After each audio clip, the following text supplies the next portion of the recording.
Friends, ఇప్పుడే అందిన వార్త. జంప్ అయ్యే 10 మంది ఎమ్మెల్యేలు సీఎం రేవంత్ రెడ్డికి బిగ్ షాక్ అంటూ లేటెస్ట్ అప్డేట్ అయితే రావడం జరిగిందండి. సో వివరాలు ఏంటనేది వీడియోలో తెలుసుకుందాం. వీడియోని చివరి వరకు చూడండి. కంప్లీట్ ఇన్ఫర్మేషన్ అయితే అర్థమవుతుందండి. మీరు ఇంకెవరైనా సరే మన ఛానల్ సబ్స్క్రైబ్ చేయకుండా చూసినట్లయితే వెంటనే మన ఛానల్ సబ్స్క్రైబ్ చేసుకోండి. ప్రభుత్వం నుంచి వచ్చే లేటెస్ట్ అప్డేట్స్ అన్ని కూడా ముందుగానే వీడియో రూపంలో అందించడం జరుగుతుంది. అదే చూస్తున్నారు కానీ లైక్ చేయడం మర్చిపోతున్నారా, వెంటనే లైక్ చేయండి. లేట్ చేయకుండా వీళ్ళకైతే వెళ్ళిపోదామండి మనం.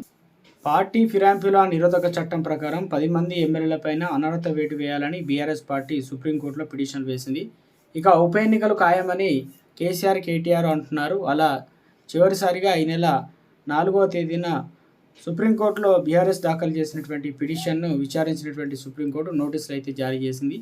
ఈ నెలలో 25వ తేదీలోపు పార్టీ ఫిరాయింపులు ఎమ్మెల్యేలు, స్పీకరు కార్యాలయంతో పాటు శాసనసభ కార్యదర్శితో సహా వివరణ ఇవ్వాలంటూ స్పష్టమైన ఆదేశాలు జారీ చేసింది. స్పీకరు ఎమ్మెల్యేలపైన చర్యలు తీసుకోవడంలో నిర్లక్ష్యం వ్యవహరించడం సరికాదంటూ కీలక వ్యాఖ్యలు కూడా చేసింది.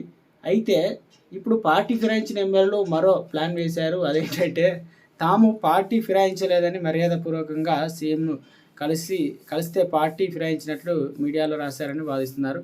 అలా మేము రేవంత్ రెడ్డిని కలవగానే ఇలా మీడియాలో మేము పార్టీ మారినట్లు, బీఆర్ఎస్ వీడి కాంగ్రెస్లో చేరినట్లు వ్యక్తీకరించారు. ఇందులో మా తప్పేం లేదంటూ నాలుక మడత పెట్టేశారు. ఇలా ఒక్కొక్కరు పార్టీ మారిన ఆరోపణలు ఎదుర్కొంటున్న ఎమ్మెల్యేలు సుప్రీంకోర్టులో అఫిడవిట్ దాఖలు చేస్తున్నారు.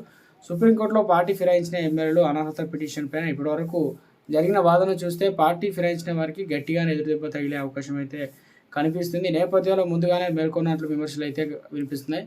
రేవంత్ను కలిసిన నాటి నుంచి బీఆర్ఎస్కు దూరంగా ఉంటూ కాంగ్రెస్ సన్నిహితంగా మెలుగుతున్న ఆ 10 మంది ఎమ్మెల్యేలు రూట్ మార్చి మేము పార్టీ ఫిరాయించలేదు, కాంగ్రెస్ పార్టీలో చేరలేదంటూ సుప్రీంకోర్టు అఫిడవిట్ దాఖలు చేస్తున్నారు.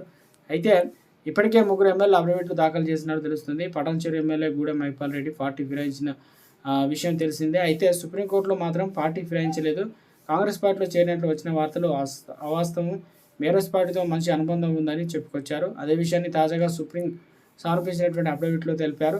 శాసనసభకు 3వసారి ఎన్నికైన వ్యక్తిగత స్థాయిలో ముఖ్యమంత్రి కలిశానని, పార్టీ మారలేదని సుప్రీంకోర్టు అఫిడవిట్లో దాఖలు చేశారు.